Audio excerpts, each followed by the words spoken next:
মিল, যতগুলি বন্ধ টেক্সটাইল মিল, শিল্প মন্ত্রণালয়ের অধীনে যতগুলি বড় বড় কলকারখানা, প্রত্যেকটাকে আমরা চালু করবো, এটি আমাদের লক্ষ্য। অনেকগুলি মিল ফ্যাক্টরি বন্ধ, তার মধ্যে চিনিকল আছে 6টা বন্ধ, বাদ বাকি যে 9টা চালু আছে সেইগুলিও অবশ্য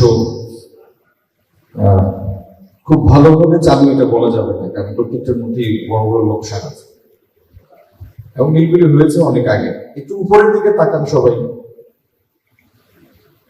যদি চাল ঠিক না করে এখানে চিনি বানান তো বৃষ্টি আসলে তো এমনি সব শরবত হয়ে যাবে, ঠিক না? তো মুশকিলটা এখানে যে এক একটা প্রতিষ্ঠানের বয়স 50, 60, 70 বছর পার হয়ে গেছে। আমরা এই সরকার যারা দায়িত্ব নিয়েছে, আপনারা একটু দায়িত্ব দিয়েছেন, দায়িত্ব তো আপনাদের দেওয়ার কারণে আমরা দায়িত্ব পেয়েছি, আল্লাহ মেহেরবানি।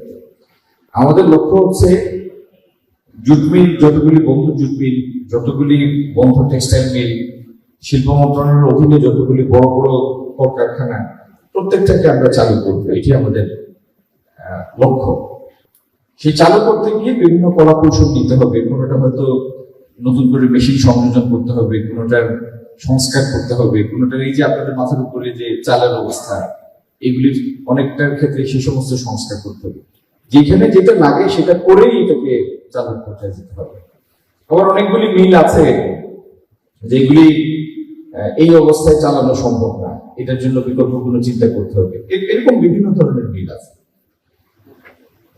আমরা এই প্রতিষ্ঠানগুলি চালু করার বা এটা তো সরকারি সম্পত্তি, বাংলাদেশের মানুষের সম্পত্তি।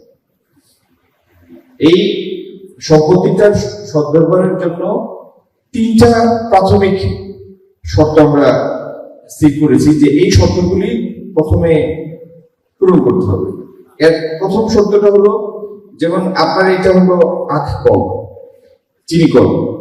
এই চিনি কলে যারা আখ উৎপাদন করেন, আখ চাষিরা, এদের স্বার্থ রক্ষা একটা প্রাথমিক শর্ত। একইভাবে এই মিল যদি চালু থাকতো, যে পরিমাণ শ্রমিক এখানে কাজ করতেন, কত করতেন? এমনি কত করতেন যদি চালু থাকতো? শ্রমিক কত হতো? 1000-1200। তো এই 1000 বা 1200 শ্রমিক, 1000 বা 1200 শ্রমিক, এর থেকে বহুগুণ বেশি কর্মসংস্থানের সৃষ্টি করার সুযোগ হয়তো পুরো জায়গায় নিয়ে আছে। যাই হোক, এই শ্রমিকের স্বার্থ রক্ষা হলো আরেকটি প্রাথমিক শর্ত। আর তৃতীয় শর্ত হলো, মিলটা চললে মিলটা যেন লাভজনক ভাবে চলে, যাতে মিলের টাকায় মিল চলতে পারে। মিলের টাকায় যদি মিল না চলে তাহলে তো বেশি দিন চলবে না, এইভাবেই এই অবস্থা হবে জোর করে যদি চলে। তো এই 3 প্রাথমিক শর্ত পূরণ করে আমাদের লক্ষ্য হলো বাংলাদেশের যে কয়টা বন্ধ মিল আছে তার প্রত্যেকটি চালু করা। মিল না চললে কর্মসংস্থান কিভাবে হবে? আর কর্মসংস্থান যদি না হয়, মানুষের মধ্যে যদি বেকারত্ব থাকে, তাহলে তো টাকার সার্কুলেশন হবে না, তাই না? এক হাত থেকে আরেক হাতে যাবে না, দারিদ্রতা বাড়বে।